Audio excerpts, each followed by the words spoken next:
Un añito de esta radio. 7:36 minutos. Don Nogui Acosta, muy buenos días. Don Nogui. Está con el micrófono apagado. Buenos días. Ahí está. Sí, efectivamente. Muy buenos días.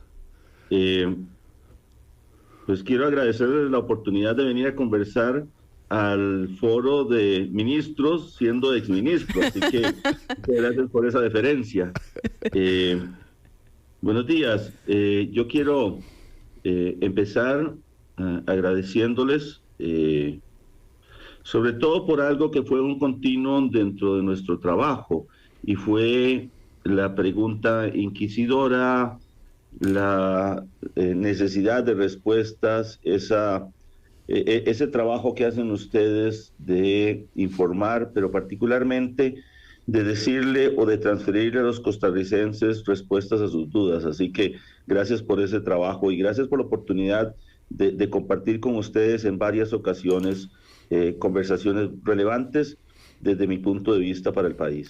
No, gracias a usted de verdad, don Nogui, señor exministro, entonces ahora sí, porque usted también estuvo siempre dispuesto a responder todas las preguntas, las invitaciones que le hacíamos a nuestros estudios. Hoy que estamos precisamente nosotros celebrando un año de vida, también tenemos que agradecer eso de muchos funcionarios, de mucha gente que siempre estuvo dispuesto a brindarle a nuestros oyentes las opiniones. Y eso pues nos ayuda mucho a construir un proyecto como este, de un medio de comunicación. ¿Y ahora qué viene, don Nogui, entonces? Bueno, yo creo que primero que nada descansar un poco, dedicarle tiempo a la familia, por lo menos unos días, antes de tomar decisiones. Vienen conversaciones importantes. Voy a decirle que comparto con quienes quedan en el Ministerio de Hacienda los proyectos, y digo comparto los proyectos porque creo que todo está encaminado, y la idea a partir de ahora sería ver cómo uno puede colaborar con el país. Y digo esto porque voy a poner un ejemplo. Ayer se discutía en la Asamblea Legislativa un crédito de apoyo presupuestario, y quiero hacer una aclaración de qué es un crédito de apoyo presupuestario. No es más deuda, es una deuda que está autorizada en el presupuesto de la República, que tenemos que financiar en el medio local o en el medio internacional. Y la discusión en la Asamblea Legislativa no versó sobre esa necesidad de financiamiento, no versó sobre qué importante es que el gobierno, y no es este gobierno, cualquier gobierno, tenga la posibilidad de tener opciones de financiamiento más baratas. Y le digo esto porque, siendo ministro, hace 2 semanas salimos a una subasta, y resulta que uno de los que estaban pujando subió, o su oferta fue 100 puntos base por encima de los demás. Estábamos colocando a 6.40 y la oferta llegó a 7.44. Entonces uno llega y se pone a pensar, ¿quién es prisionero de quién? El gobierno, que quiere tener tasas de interés bajas que permitan reducir el pago de los intereses en el presupuesto del próximo año y darle espacio a recursos, a colocar recursos para grupos vulnerables, para infraestructura, para educación, para salud, no lo ven, y discuten de manera bizantina temas que no son relevantes al punto que se está discutiendo. Y eso es lo que a uno le preocupa. Claro. Ayer, reunido con mi equipo de trabajo, hacíamos un recuento de las cosas que hicimos durante este tiempo en el que estuvimos ahí. Creo que hay bastantes cosas buenas, muchísimas cosas buenas. Y le voy a decir que no pudimos hacer más porque las propuestas relevantes para el Ministerio de Hacienda se quedaron en la Asamblea Legislativa. Claro. Yo creo que desde el punto de vista práctico, uno sí tiene que reconocer que durante la primera etapa en la cual se discutieron opciones para manejar mejor la deuda, se tuvo una comunicación bastante más fluida con la Asamblea Legislativa y una respuesta mucho más acorde con las necesidades del país. Durante esta segunda etapa ha sido bastante más difícil, pero particularmente se ha centrado en una discusión que tiene que ver con el tema político y no con el tema técnico, claro, que al final del día es lo relevante para asegurarle a los costarricenses una mejor calidad de vida. Claro, ahora, don Nogui, es evidente y se dijo desde un comienzo, y creo que pues en eso nadie va a poner en duda, o no sé si usted nos va a corregir, que obviamente la aspiración es estar en la Asamblea, es decir, llegar a la Asamblea. Esa Asamblea que usted ha cuestionado, que para ustedes yo supongo tendrá que tener un nuevo panorama de trabajo, etcétera, etcétera, por eso quieren llegar a ese sitio, y además usted tendría que salir a buscar el respaldo de la gente para que lo lleven a la Asamblea. ¿Qué le va a decir a la gente usted? Decirle, vea, yo como ministro hice esto y esto, pero quería que en la Asamblea pasara y necesito llegar allá para hacer el cambio. ¿Qué es? ¿Qué es ese argumento, don Nogui? Yo creo que hay tres cosas importantes y aquí es fundamental algo que creo que necesita la Asamblea y es recuperar su credibilidad. A lo largo de estos años, el poder más cuestionado, el que tiene un menor apoyo popular, es la Asamblea Legislativa. Y es porque hemos confundido las soluciones con las discusiones. Hemos confundido el momento oportuno con el hablar sin un objetivo claro. A mí me parece que hay un elemento fundamental en la Asamblea y es que las soluciones son el resultado de una conversación y una discusión con sentido. Y ahí yo creo que es un tema fundamental. Lo siguiente es entender que las dinámicas del país tienen que resolverse en los momentos oportunos.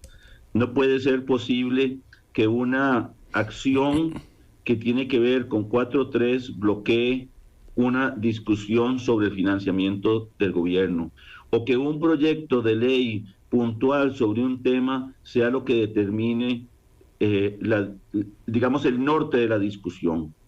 El segundo tema que yo creo que es importante resolver en la Asamblea Legislativa es darle credibilidad.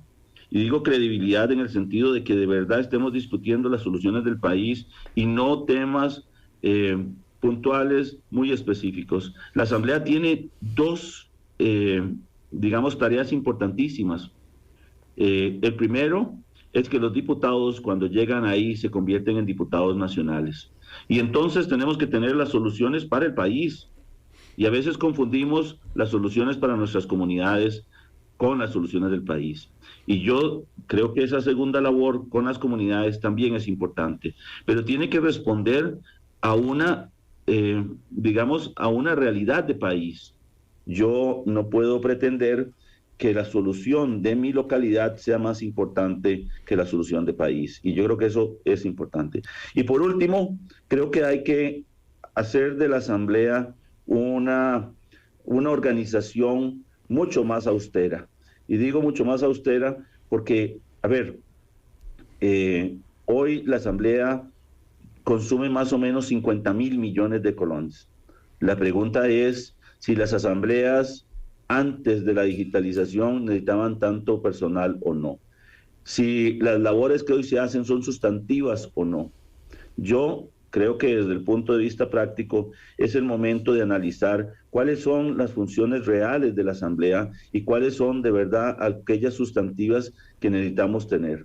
Me parece que los costarricenses nos exigen a nosotros rendir cuentas y ahí creo que hay una gran oportunidad de poder mostrarle a los costarricenses el trabajo que se hace, los resultados que se tienen, pero particularmente en qué se invierten los impuestos que ellos pagan. Don Nogui, ¿se vería usted entonces buscando ser el presidente de la Comisión de Ingreso y Gasto Público, por ejemplo? Mire, yo creo que hay temas técnicos y políticos. Creo que la conformación de la Asamblea decidirá los lugares en donde sea más relevante esta gestión. En lo personal, creo que la Comisión de Control y Gasto Público se ha desvirtuado y hoy acometen un montón de proyectos que no necesariamente tienen que ver con eso. Se convirtió en una comisión de control político que realmente no busca soluciones, sino que busca culpables. Y en este andar, me parece que es tan importante encontrar cuáles fueron las causas como encontrar cuáles deben ser las soluciones para que el país pueda avanzar. El país, bueno, y creo que incluso un organismo internacional que lo dijimos en su momento, ha destacado a usted como uno de los mejores ministros, lo vimos y sabemos de Onogi como un técnico, y le confieso, Onogi, todavía trato de verlo como político, pidiendo votos. ¿Usted se ve en ese trajín? Mire, yo creo que hay algo que en estos años me he dado cuenta. Las personas buscan a quienes hablan con la verdad. Voy a decirle que a veces voy al supermercado porque, a ver, yo soy un costarricense más. Entonces yo voy al supermercado y a veces me para la gente y me dice, mire qué buen trabajo que han hecho ustedes, estamos con ustedes, necesitamos que siga haciendo el trabajo que ha hecho hasta ahora. Y a veces a uno le cuesta decirles que la verdad es que las herramientas que tengo no me permiten arreglar este carro.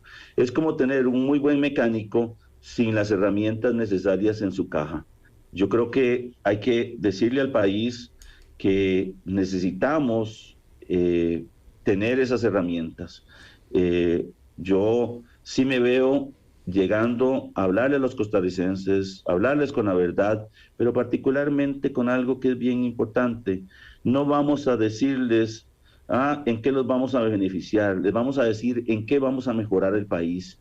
Y yo creo que esa conversación hoy la demandan los costarricenses. Ya no solamente nos tenemos que preocupar si en nuestra comunidad hay una alcantarilla que está rota, sino que tenemos que entender que esa alcantarilla rota se resuelve cuando el Estado tenga los recursos necesarios para responder a esas demandas. Así que yo me veo diciéndole a los costarricenses la verdad, trabajando con ellos, pero ofreciéndoles el esfuerzo de alguien que les da soluciones reales y no simples promesas.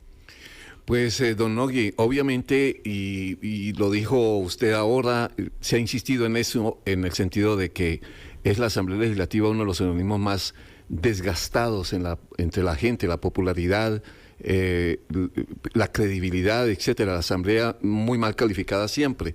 Por esa razón siempre alguien dirá, qué pereza ir a la Asamblea Legislativa y caer en el mismo ciclo, porque la gente cubre a todos los políticos con la misma ropa. No sirven, no avanzan, no trabajan, y mucho más estando desde la Asamblea Legislativa. Así que será un reto muy grande, don Onogi, de lograr cosas desde un organismo que necesita que le cambien la cara. Mire, yo creo que esa sería la primera conversación que tendría el 2 de febrero. Si mi conversación con doña Laura Fernández, que es algo que tengo pendiente, lo permite, creo que esa discusión con quienes hayan sido electos diputados es urgente y necesaria, porque número uno, el 2 de febrero, quienes son electos diputados son electos por la nación. Deberían tener reuniones previas que les permitan ir modelando cuál es la propuesta que vamos a llegar a la Asamblea Legislativa de ser electos. Desde el punto de vista de las visiones, creo que una segunda ronda crispa muchísimo las visiones que puedan tener quienes hayan sido electos en febrero. Y yo creo que desde el punto de vista de la oportunidad que tenemos de solo poder ir hacia arriba, es necesario que entendamos cuál es el papel que cada uno de los que estén ahí electos va a jugar durante 4 años. Y eso me parece que es un tiempo corto y obliga a tener un plan antes de asumir el puesto. Sin duda. Don Onogi, mucha suerte en todo y de nuevo gracias por su disposición, por las entrevistas, por el tiempo, y habrá, eso sí, oportunidades de conversar más. Finalmente, Lorena. ¿Ya tiene definido con cuál partido? ¿Si será Pueblo Soberano o alguno de los que ha estado apoyando? No, tenemos conversaciones. Recuerde que ayer era ministro y tenía una situación de beligerancia política. Hoy no, así que me dedicaré a conversar un poco sobre cuál es el camino que tomaré en las próximas semanas. Muy bien. Don Nogui, muchas gracias. Que le vaya muy bien. Un placer de saludarlos y muchas gracias por hoy, por ayer, pero particularmente por cumplir un año de informar a los costarricenses. Muchas gracias. Gracias, don Nogui. Don Nogui Acosta, exministro de Hacienda y